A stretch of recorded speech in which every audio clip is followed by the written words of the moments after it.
ఇంత బాగా మీది ట్రావెల్ అవుతుందండి. సడెన్‌గా ఆల్ ఆఫ్ సడెన్ మీరు మొత్తం వదిలేసుకొని రావాల్సొచ్చింది. అది వాళ్ళ ఫ్యామిలీ గొడవలు ఏదో జరుగుతున్నప్పుడు నేనక్కడ డిస్టర్బెన్స్ అనిపించింది నాకు.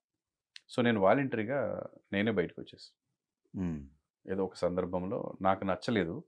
అంటే నాకు నువ్వు గ్రేట్ అని చెప్పకపోయినా పర్లేదు గానీ, నా వల్ల నువ్వు అన్‌కంఫర్టబుల్ ఫీల్ అవుతున్నావు అంటే నేనే లేచి ఎళ్ళిపోతా.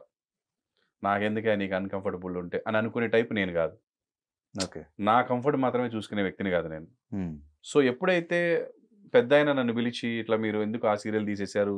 ఇది మా సీరియల్ ఎందుకు తీసేశారు?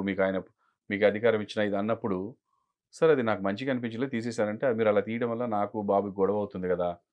అనంటే, "సార్ నా వల్ల అవుతుందని మీరు ఫీల్ అవుతున్నారంటే, అంతే గదా! మరి మీరు అది తీయడం వల్లే గదా ఇదయింది. డిస్కషన్ అయింది" అంటే, "సార్ అట్లయితే నేను ఈ రోజే మానేస్తానండి. నేను ఓన్లీ జాబ్ మానేయడం కాదు టోటల్‌గా మానేస్తాను సార్" అని చెప్పి, అదే క్షణం మనం బయటకొచ్చేసాం. హ్మ్. మళ్ళీ అసలు ఎళ్ళలేదు ఆ పనిలోకి. అంటే మళ్ళా ఈటీవీలోకెళ్ళలేదా, ఫిల్మ్ సిటీలోకెళ్ళాలంటే ప్రొఫెషనల్‌గా వర్క్ చాలా సార్లు చేశాం. మొన్న మా అబ్బాయి సాంగ్ గూడా అక్కడే షూట్ చేశాం. ఓకే. ఓకే. అలా వెళ్ళాను తప్ప హ్మ్. ఇంక వన్స్ అక్కడి నుంచి వచ్చిన తర్వాత అందులోకెళ్ళలేదు.